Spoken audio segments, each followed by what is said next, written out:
Salut, c'est Florian, bienvenue dans cette nouvelle vidéo. Dans cette vidéo, je vais te faire mon bilan de ma chaîne YouTube en fin janvier 2021. Pourquoi un bilan? Ça fait un mois que j'ai lancé ma chaîne YouTube. Combien j'ai d'abonnés au bout d'un mois? Je fais également cette vidéo pour moi. Je la re-regarderai quand j'aurai 200, 500, 1000, 10 000 abonnés. Parce que je vais y arriver évidemment à ce niveau-là. Mais pour l'instant, au bout d'un mois, je vais te dire combien j'ai d'abonnés, combien j'ai de vues, d'heures de visionnage, combien d'impressions, c'est-à-dire de personnes qui sont tombées sur la miniature d'une de mes vidéos qu'ils aient cliqué ou pas, voilà, ils ont vu la miniature d'une de mes vidéos. Le taux de clic par impression, c'est-à-dire le nombre de personnes, le pourcentage de personnes qui ont cliqué sur les vidéos parmi le chiffre que je te dirai, donc le nombre d'impressions, quel pourcentage de ces personnes-là ont cliqué sur mes vidéos, le nombre de spectateurs uniques, c'est-à-dire le nombre de personnes différentes qui ont vu mes vidéos. Si j'ai, admettons, 10 000 vues, mais que j'ai que 1000 spectateurs uniques, ça veut dire que chaque personne qui a regardé ma vidéo en a regardé une dizaine. Ensuite, la durée moyenne de visionnage d'une vidéo. Est-ce que j'arrive à garder mon audience sur l'ensemble de ma vidéo, sur la moitié, sur un tiers, etc. Donc, quelle durée de visionnage? Quel pourcentage des gens qui regardent mes vidéos sont abonnés? Tu vas voir que c'est énorme, en fait, quasiment personne n'est abonné, mais beaucoup de gens regardent mes vidéos et c'est dommage parce que je fais des analyses, des bilans, comme celui-ci. Alors je fais un bilan de ma chaîne YouTube qui n'est pas forcément très intéressant pour toi, quoique moi ça m'intéresserait de savoir ça sur, un autre youtubeur, donc je le fais. Mais je fais également des bilans sur la plateforme Brix, des bilans sur, mes crypto-monnaies, des bilans sur mon PEA, sur mon compte titre, sur le patrimoine, mon patrimoine total. Donc voilà, moi ça m'intéresserait de voir ça chez d'autres youtubeurs. Et personnellement, je m'abonnerai pour ne pas rater les prochains bilans. Je n'en regarderai pas juste un, comme ça n'a pas vraiment de sens. Ce qui est important, c'est de voir l'évolution. Donc là, je te le dis tout de suite, le chiffre, il y a 85,5% des gens qui regardent mes vidéos qui ne sont pas abonnés. C'est juste énorme en fait. Donc n'hésite pas à t'abonner si tu es là, que tu vois cette vidéo. Je t'en serai extrêmement reconnaissant. Ensuite, le pourcentage d'hommes et de femmes. La répartition par tranche d'âge, donc est-ce que c'est des 18-24 ans, des 25-34, des 35-44 ou des retraités? Tu vas voir, le chiffre est assez étonnant également. Et voilà, donc c'est parti, je vais te dire déjà mon nombre d'abonnés, même si il est affiché en dessous de cette vidéo, à côté de mon nom, mais là je te donne mon nombre d'abonnés au 29 janvier 2022. J'ai, du moins quand tu verras cette vidéo, j'avais 44 abonnés au 29 janvier 2022. J'ai actuellement enregistré 2286 vues sur ma chaîne YouTube. Alors c'est pas énorme, mais moi je trouve ça déjà énorme sur un mois, sachant que tous les jours j'allais poster des vidéos, donc j'allais sur YouTube Studio, je voyais les vues évoluer, les vues sur les 28 derniers jours, les vues sur 48 heures, etc. Donc ça me fait très plaisir en tout cas d'avoir déjà 2286 vues en un mois, c'est déjà une très belle performance pour moi je trouve. J'ai 101 heures de visionnage. Alors, ce chiffre, il te parle peut-être pas en tant que spectateur de vidéos YouTube, mais en tant que créateur de contenu, c'est important, parce qu'en fait, on peut avoir 10 000 vues sur une vidéo de 10 secondes où on a fait une capture d'écran vidéo d'un TikTok ou de, je sais pas, d'une partie d'une vidéo de MrV, on l'a posté, on a fait 10 000 vues, mais c'est 10 000 vues pendant 5 secondes. Donc au final, il y a eu très peu de temps passé sur notre chaîne YouTube.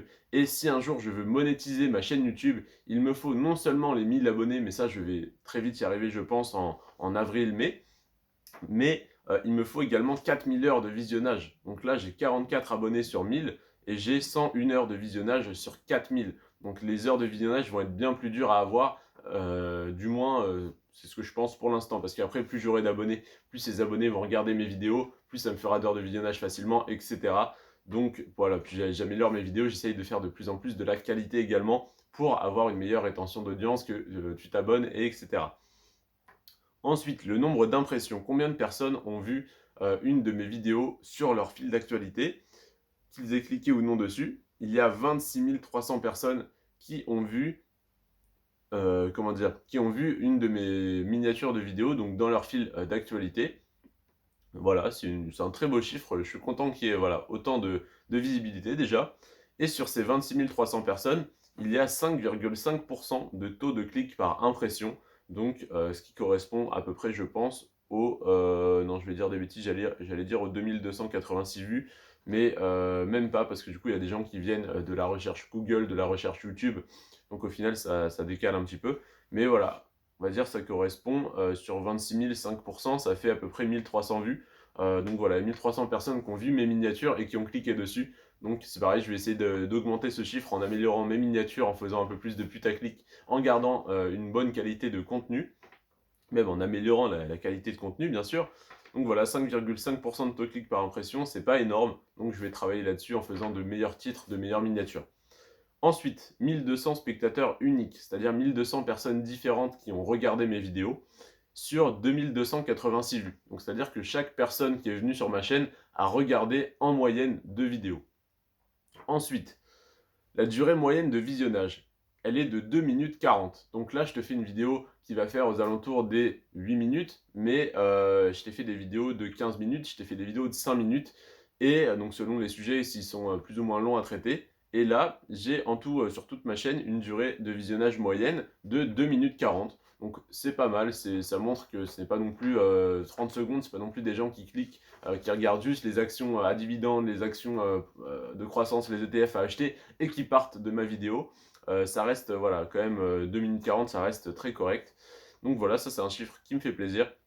Et comme je vous l'ai dit en début de vidéo, j'ai 85,5% des gens qui regardent mes vidéos qui ne sont pas abonnés. Franchement, ça fait mal quand on voit ça parce que sur 2286 vues, si ne serait-ce que la moitié s'était abonné, j'aurais déjà les 1000 abonnés. Donc voilà, ça serait déjà ça de fait, on pourrait dire. Mais évidemment, on ne peut pas penser que tout le monde va s'abonner. Moi-même, quand je regarde des vidéos, certaines vidéos voilà, m'intéressent. Je regarde le contenu de la chaîne YouTube, il ne m'intéresse pas spécialement. C'était juste cette vidéo, je ne m'abonne pas. Mais la plupart du temps, voilà, sur les petits youtubeurs, même si le contenu m'intéresse pas plus que ça, j'essaye de m'abonner pour donner de la force, on va dire. Et puis sur un petit youtubeur en général, bah, comme je le suis actuellement, quand je tombe sur une chaîne comme ça avec moins de 500 abonnés, on pourrait dire bah, je m'abonne pour donner de la force, et le jour où il dépasse les 1000 abonnés, si jamais son contenu ne me plaît pas, mais en général le contenu s'améliore au fur et à mesure, et je compte faire de même sur ma chaîne YouTube, et bien du coup je reste souvent abonné parce qu'au final, voilà, je suis habitué à la façon de présenter les choses de ce youtubeur, il les présente de mieux en mieux, il s'améliore, etc. Donc ça fait plaisir de soutenir des petits créateurs comme je le suis actuellement. Donc 85,5% de non-abonnés, voilà, je vais essayer d'améliorer ce chiffre en incitant les gens à s'abonner, mais je ne pense pas souvent à dire n'hésitez pas à vous abonner, etc. Donc voilà, là je le dis, en tout cas, n'hésitez pas à vous abonner. La répartition homme-femme. Alors, je parle de finances, d'investissement. Les femmes sont de plus en plus intéressées par ce milieu, mais ça reste encore très minime par rapport aux hommes. Donc je m'attendais à avoir du 80% d'hommes, 20% de femmes, ou 90-10. Et là, je suis assez étonné que sur les 2286 vues de ma chaîne YouTube, il y ait 100% d'hommes. Il n'y a pas une seule femme qui a regardé une de mes vidéos. C'est ma copine qui va être contente. Mais j'ai 100% d'hommes qui regardent mes vidéos. Donc bienvenue messieurs. Et voilà. Donc c'est pareil, ça c'est pas un chiffre qui m'inquiète, j'ai pas forcément envie d'avoir un public plus féminin parce que sur le sujet des finances personnelles, de l'investissement, etc., bah, c'est souvent les hommes voilà, qui s'y intéressent, qui vont faire de l'argent, qui vont faire plaisir à leurs femmes. C'est comme ça, donc messieurs, bienvenue sur la chaîne YouTube, n'hésitez pas à regarder mes vidéos pour avoir voilà, des conseils. Alors je ne donne pas de conseils d'investissement, mais voilà, des petits conseils sur les actions, sur les ETF, etc., pour gagner plus, voilà, pour faire fructifier votre capital.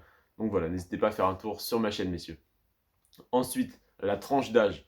J'ai 31,5% de mon audience qui a entre 25 et 34 ans. Donc j'ai un tiers de mon audience entre 25 et 34 ans, et 68,5% entre 35 et 44 ans. Donc si déjà tu es un peu matheux, tu as compris que ces deux chiffres cumulés, ils faisaient 100%. C'est-à-dire qu'il n'y a pas de moins de 25 ans qui regardent mes vidéos, et qu'il n'y a pas de plus de 44 ans qui regardent mes vidéos.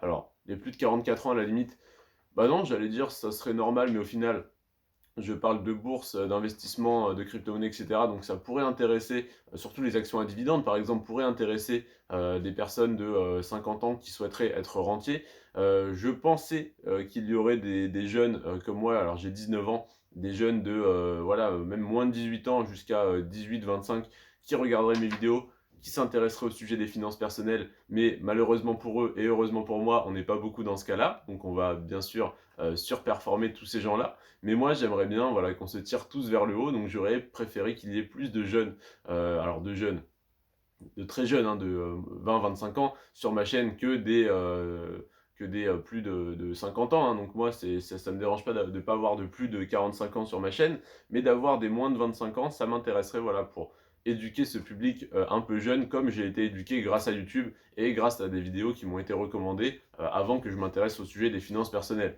Alors, à savoir que c'est arrivé très tôt, hein. À 13 ans, j'avais déjà un premier plan professionnel. À 15 ans, j'avais déjà un plan financier établi avec les types d'investissements à tester, etc.